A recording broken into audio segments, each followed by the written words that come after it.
Hi, and welcome to The Regulated Mother. I'm your host, Afshan Tafler, nervous system resilience coach and mother of a hypersensitive, high-needs child. If you're raising a differently wired kid with PDA, autism, OCD, ADHD, or big emotional needs, this is a space for you. Here we talk about what most people don't, how it really feels, how your nervous system responds, and how to find your way back to calm, courage, and connection, even on the hardest days. You're not alone. Let's begin. Why is it so hard to handle your child's intense anger and panic, or stay present with the deep hurt that they feel when they're lonely because they don't have friends and they just don't fit in? Or how hard is it to be with their sadness when they really want to do something that they love, but their brain just won't let them? When you're faced with your child's daily struggles, it stirs up huge emotions in you: grief, fear, powerlessness, but you still have to function, so your nervous system bottles it up or avoids it just to get through the day. And then when your child has another volatile emotional storm, you find you just don't have the tolerance for it. You snap, you shut down, you just can't take anymore. This is one of the hardest parts of parenting a hypersensitive, high-needs child. How do we hold space for their big emotions when we haven't learned to hold our own? And that's what we're going to talk about today: how to build the capacity to feel your own emotions so you can meet your child's big emotions with more calm, clarity, connection, and the nervous system tolerance to ride out their biggest storms. And I want to start by sharing a moment from my life that really opened my eyes to all of this. It was 3 months into my son being housebound for the first time. He wouldn't go outside, not even in the backyard. So one day he said to me, "Mommy, I miss going for drives. I want to go." And I saw this glimmer of hope in his eyes, but then it quickly faded. And he said, "But I can't." I told him, "I know your brain won't let you right now, but one day it will." It sounded comforting, but I realize now it was me avoiding my own fear, grief, and powerlessness. I used the old strategy I learned growing up: just reframe the pain into hope. So that day I went back to my routine, pushing the emotional wave down so that I could function. But by evening I was irritable. I was angry at the spatula that sprayed food and made a mess, and the dish that slipped from my hand while I was washing dishes. Everything was annoying me. And then that night, I just needed chips, even after eating a big dinner. So I took the bag of chips, I lay on the couch, and I zoned out on TV. And it felt like bliss, a little mini getaway. But the next morning, I woke up heavy again, carrying emotions I never let myself feel. And when my son got anxious or angry that day, I had no space for his emotions because I hadn't made space for my own. And my nervous system just automatically went into avoidance patterns and behaviors to shut down my emotions. You see, these were not random behaviors. They were protective nervous system patterns. My system had learned to avoid vulnerable emotions like grief, powerlessness, shame, sadness. And over time, that avoidance built up more emotional load in my body, leading me into more shutdown, which is the dorsal vagal response of the nervous system, leading to more exhaustion, and then cycling back into more reactivity. The more intense things got at home with my son, who was just housebound for even longer periods of time and not going to school and was unable to do things that he used to love doing, the more my nervous system was automatically shutting down all the vulnerable emotions that were getting triggered. And eventually I found myself cycling between anxiety and anger and then deep shutdown. I was snapping at my husband more, isolating from my friends. I didn't want to see anyone. And I was always just trying to numb out. I developed more physical symptoms too, like chronic tension in my body, headaches, digestive upset, fatigue, and burnout. I couldn't even feel joy or hope anymore. I was feeling more and more depressed. Because what happens is when you numb the hard emotions, you also end up numbing the good ones too.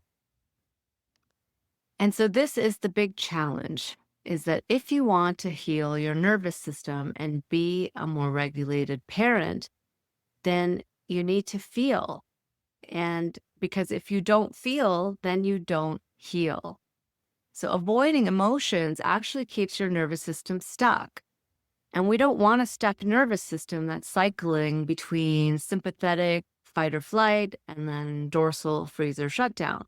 We want a flexible nervous system that can move through waves of activation and emotion and come back to balance, or come back to the ventral vagal system of calm and rest, repair, digest, and this feeling of I'm safe now. But my nervous system was not doing that. I was getting stuck in activation or numbing out. And I started to see that this old pattern of being so intolerant to feeling these vulnerable emotions was actually making things worse. So where do these patterns come from? So I'm just going to go into the ways that these patterns come in from, so that these patterns come from, so that you can understand this. So first is early developmental experiences that we have with our caregivers. So this is about how did our caregivers handle our emotions? When we had big emotions as kids, how did they show up in the face of our emotions? How did they handle our emotions? And the way that they handled our emotions is what gave us this subconscious framework of how to handle our own emotions. So if they couldn't tolerate our feelings and our big emotions, then we learn that it's not okay to feel them. And this is how we build an intolerance to our own emotions. So here are some examples of how this can happen. So we're a child and we're upset and we're crying, say we're really young, right? And so our caregivers would end up giving us milk or food when we were upset, even after we had just eaten. So then what could we learn from this? We may learn that I soothe my emotions by feeding them, okay? Another example is if we were left alone to cry it out, then we learn it's too hard to feel emotions on my own, so I push them down, or I shut them down, or I dissociate from them. Or if I was told, oh, don't cry, you're fine, I learned that my emotions don't matter and they're not real, and I get confused about my emotions. And if my caregivers responded with anger to my tears or my anxiety, or they responded to anger to my own anger, then I learn that I lose love and connection if I have these emotions. The second way that intolerance for emotions can develop is from trauma or overwhelming stress. So when we face overwhelming experiences without any support when we were young, then our emotions get stuck and trapped in the body. Our system learns that feeling emotions equal threat. Okay, so it has no choice but to defend by numbing or shutting down or dissociating. So number 3, the third way that we become intolerant to emotions is that these patterns are passed down through the family system. And this can be seen as generational trauma. So just take a moment to think of how your family and your extended family members may handle intense emotions. Okay, so notice during intense emotional moments, and maybe you're talking about something you're upset about, and what do they say? Maybe they say things like, oh, just think positive. This is something that I got a lot of growing up. Oh, just think positive. Or they make jokes. They use humor to cover up the pain as a strategy to avoid the emotion. Or you may have had parents or caregivers that show low-grade anger or even angry outbursts instead of vulnerability. Okay. Or they may even have totally just ignored your emotions when they were present. So as children, we absorb these strategies like sponges. okay, without even realizing it. It's very subconscious. Okay, number 4 is cultural conditioning. Okay, what does culture teach us? Oh, be strong. Don't cry. You're too sensitive. Hide your emotions. Don't be weak. Okay. And although anger may be more accepted in our culture because it just tends to be more common to show anger, you're also shamed for showing anger if you're a woman. Okay. And then there's the cultural messaging to help us escape our emotions, right? By glorifying busyness, glorifying consuming more, showing you to stay how ways to keep staying productive and busy. And all of this is to avoid stillness because stillness brings up feelings. And then the last reason why tolerating emotions is so hard is due to our lack of interoceptive awareness. Okay. And this is our ability to feel the body and be in the body and track sensations in the body. And many of us never learned how to feel or track what's happening inside of our bodies. And without that skill, we can't process or release emotions. So for me, emotions would creep in. My mind would automatically shut them down before I even knew they were present. And then I just turned to these avoidance patterns like low grade anger, agitation, food, scrolling, doing, all to avoid feeling. And these patterns just built more stress, more overload, and more nervous system inflexibility. So the reality is our children have extreme emotions, right? And if we want to teach them true regulation and how to feel safe with their own activation and emotions, then we need to feel safe with ours first. So the nervous system learns most easily by observing the other nervous system. No words needed. Okay. There's communication with neuroception, our scanning detection system. There's always communication going on between nervous systems. And we learn from this nervous system language. No words needed. So when you can show up as, I'm okay with what's getting triggered inside and I know how to contain it, then this shows up to your child as, oh, my mom can handle this and feel safe with it. So I can learn to feel safe with this big emotion too. So I remember how my son's rage scared him. He would end up putting a hole in the wall. And, when he was having this intense panic rage moment, and I could then see the fear on his face of what he just did because he could not control it. So he was afraid of his own intense emotions, but I could not hold space for his feelings because I could not hold space for my own that were getting triggered. So let's get into what avoidance patterns can look like so you can notice the avoidance patterns your nervous system goes into in order for you to not feel emotion. So here are some behavioral signs that your nervous system may be trying to bypass feeling emotions. You rarely cry or you feel embarrassed when you do. Or your thoughts hijack you when you try to feel or when you try to be in the body at all or when you try to come to stillness. Okay. You avoid sad music or films. This was me. You rush to positivity when others are emotional. Always telling me, oh, but what about this positive thing over here when they're, in an emotional moment? Or you get angry or you walk around with low grade anger and agitation, getting angry at the things around you. Or you numb out on food or TV or social media, doom scrolling. Or you say to your kids, oh, you're fine when they're anxious or when they're upset. Or you stay busy all the time. Or when you explode, you don't know why you exploded. So you've actually surprised yourself because it felt like it was out of nowhere and you're shocked at your own reaction.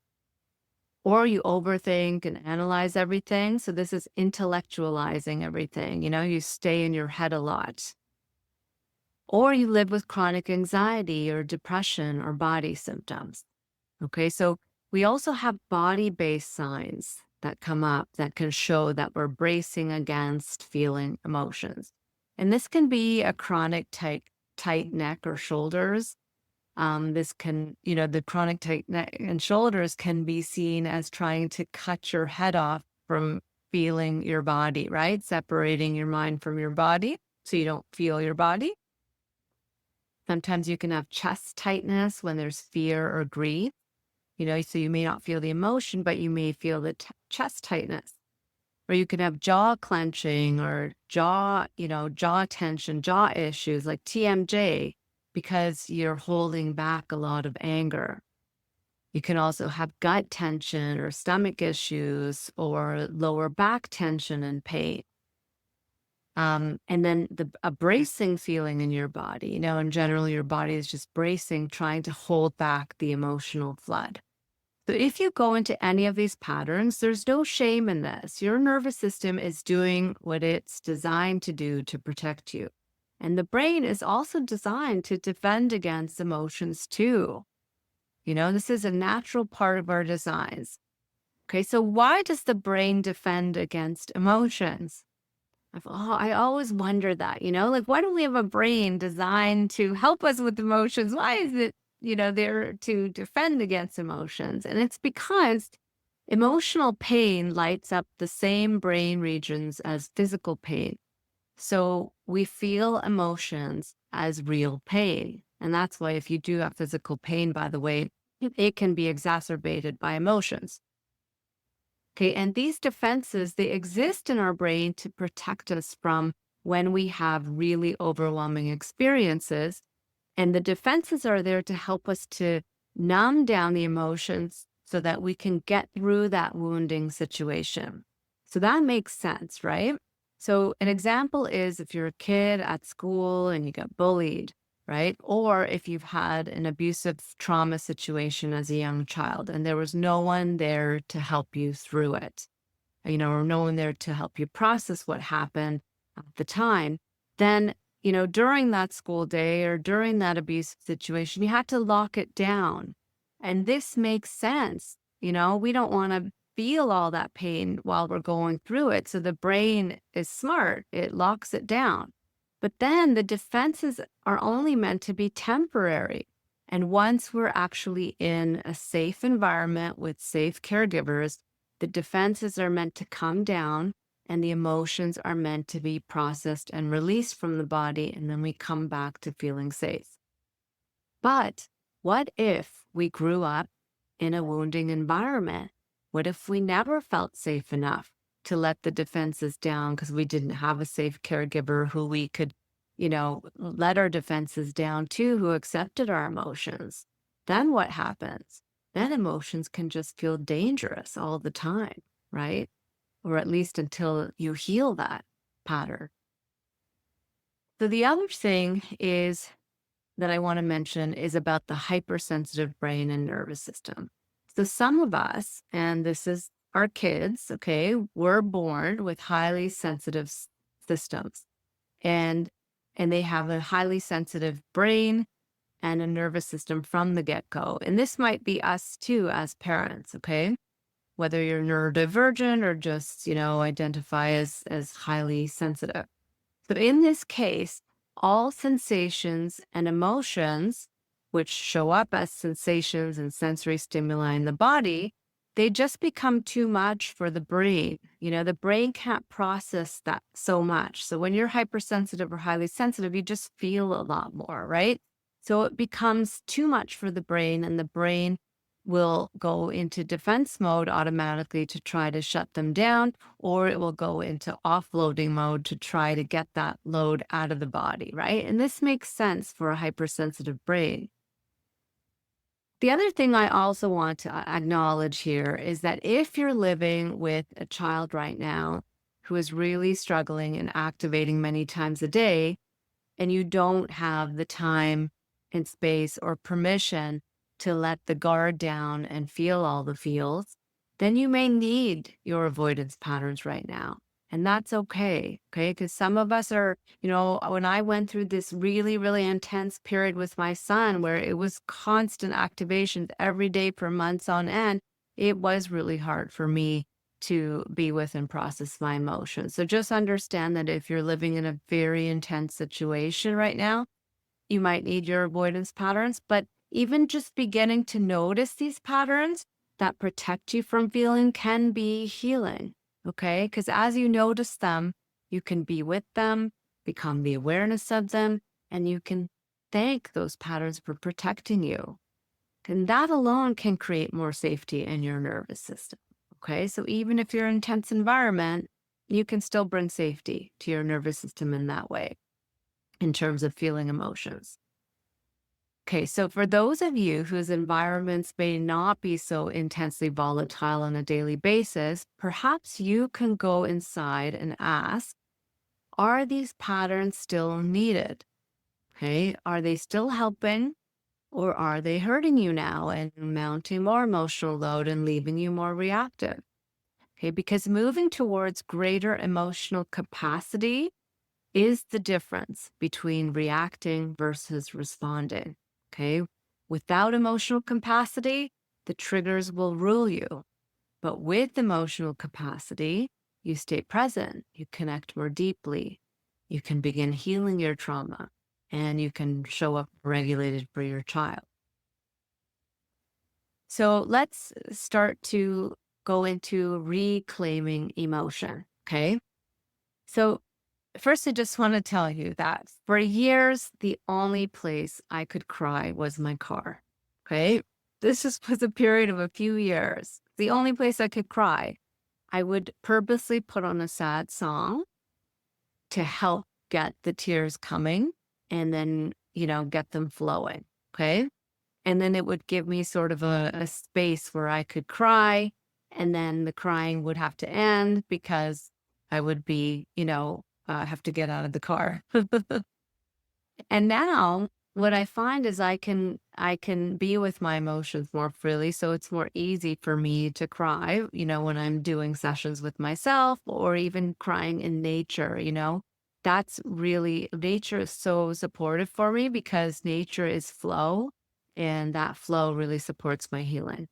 So I encourage you to find those little spaces where you can allow yourself to feel. And if it's tears, allow those tears to come.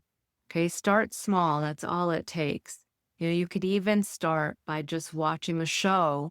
And when it triggers emotions within you to cry, can you allow those tears to come forth? But with awareness now, right? And notice that these tears are here, not really for the show, but for something else that was, you know, bottled up and trapped within you from before, right? And can you be with these tears with compassion? And sometimes it's easier to feel when you're removed from, the actual situation, or you're removed from thinking about what you're actually sad about. So sometimes we have to start from a situation removed, and that's okay. So here are the steps to rebuilding capacity to tolerate and feel your emotions so that you can tolerate and be okay with your child's big emotions. So the first step to healing emotional avoidance patterns is to recognize the pattern itself when it shows up. Okay, so we're not going straight to the emotion. First, we're working with the protective patterns around the emotion. And so when you notice the pattern is there, like zoning out on food or social media or TV, just notice it with awareness and allow that pattern to be there and get curious about it. Become the watcher of this pattern with no judgment, just curiosity and without trying to change it. That's the first step. Because that awareness alone of just being with and watching this pattern can help you get some space from the pattern itself, right? To be with it instead of taken over by it. Then you can see that you are not this pattern. It's a survival pattern trying to protect you.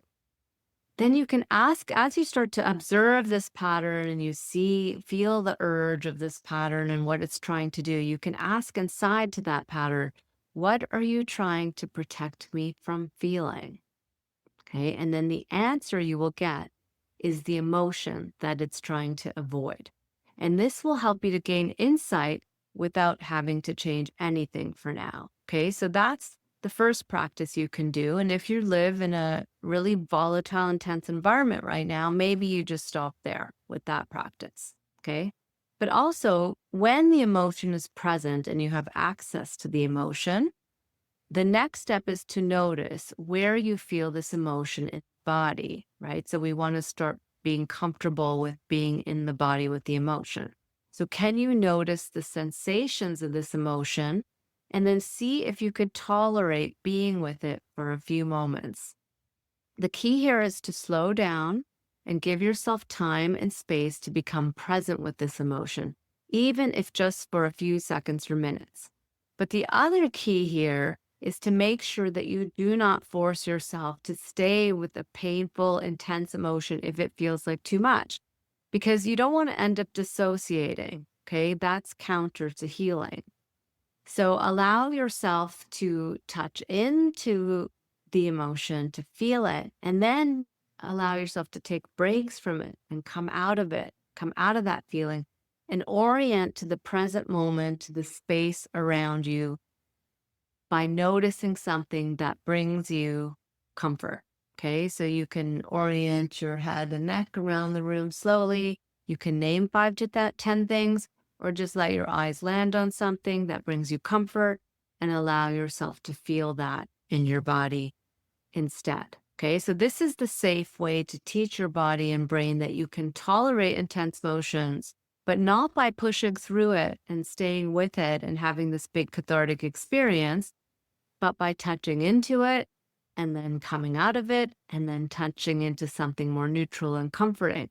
Okay, so you can go back and forth with that practice. Okay, and this gentle back and forth is called pendulating.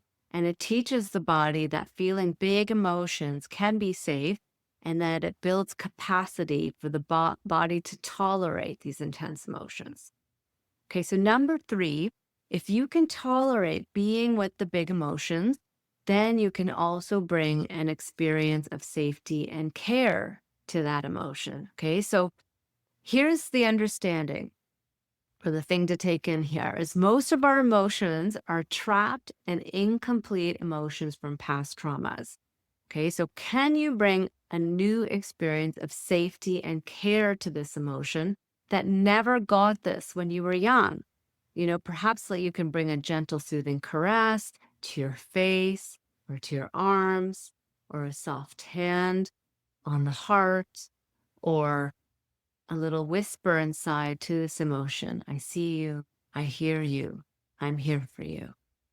So start small. You know, you could even set a timer, or you can put on a sad song and let yourself feel and cry. And when the song is over, you can move on and let that protective pattern take over again. Okay, but do this with awareness. That's the key. And being the watcher instead of being fully taken over by the emotion and having this big cathartic experience. Okay, so number 4 is building capacity. That over time, as you do this practice, right? So the ongoing work is really to slowly build tolerance for these intense emotions. And each time you allow an emotion in and you can stay with the pain of it for a little bit longer, you know, can you do that? Can you try that just a little bit longer? Can you tolerate being with it without dissociating, right? And if you dissociate, then you know you've gone, it's too much and you need to go back to shorter bits. But can you tolerate being with it, you know, but with the help of care and compassion, right? So if you bring that care and compassion to it, you're bringing your ventral vagal system to it, okay? Because many emotions we feel today when triggered by our children are actually from past traumas where no one was there to support you through it and you felt all alone. So the only choice you had back then as a child was to go into dorsal shutdown and lock it all away. But now as an adult, can you show up for these emotions with more gentleness, care, and compassion? And can you imagine that it's this little child inside of you and you're bringing in a new experience of safety in the face of these emotions? Okay. Because when you can do this, then your nervous system learns it's safe to feel and that someone is here for me now. And that someone is you, your true self, showing up for this trapped, emotion of this young part of you. Okay. So this felt sense of safety and care we can bring to our inner experience now changes the internal wiring in the nervous system and moves it towards greater safety and regulation in the face of vulnerable emotions. Okay. So when you can hold space and care for your own emotions, then the journey of parenting a hypersensitive high needs child becomes less intense and more tolerable. Okay. So the space, and then, okay, also beneficial emotions, right? We want to feel those beneficial emotions.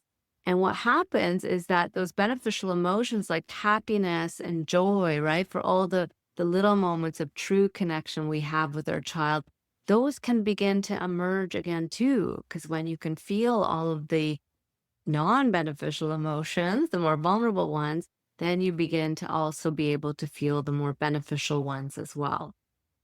And helping your nervous system bounce back and become more resilient to handle the next challenge with greater ease is what happens as you allow yourself to feel these emotions with safety and care. And you become this human who can handle all of the intensities of life, right? And so, the biggest practice, I think, is really to be able to allow all that is, right? To allow that your emotions are here, allow that your child's big emotions are here, be present with them. And when you allow all that is, what it does is it teaches your nervous system that even though this is hard, I can be with this and I can be okay. And this is how we build resilience, okay, to be able to then handle the next challenge with greater ease. And this is how we become the regulated presence that our child needs. So it's when our true self can show up for the hurting little one inside who holds all of those trapped emotions. That's when the healing begins. And a new experience of safety emerges in the face of challenging emotional experiences. And this is the greatest gift that you can give to your child, okay? The ability to feel, to heal, to grow, to feel safe with emotions. And that's by you learning to do it for yourself first, okay? And that gift, it doesn't end with them, right? It lives on with them. It lives on in them. And it ripples outwards to others and into future generations. Thanks so much for listening to The Regulated Mother. If this episode helped you feel a little more seen, grounded, or hopeful, I'd love for you to share it with another mom who might need it too. And if you want more nervous system tools and support, head to my website, illuminateyou.ca, to grab my free ebook and video series. Until next time, be gentle with yourself. You're doing brave and meaningful work.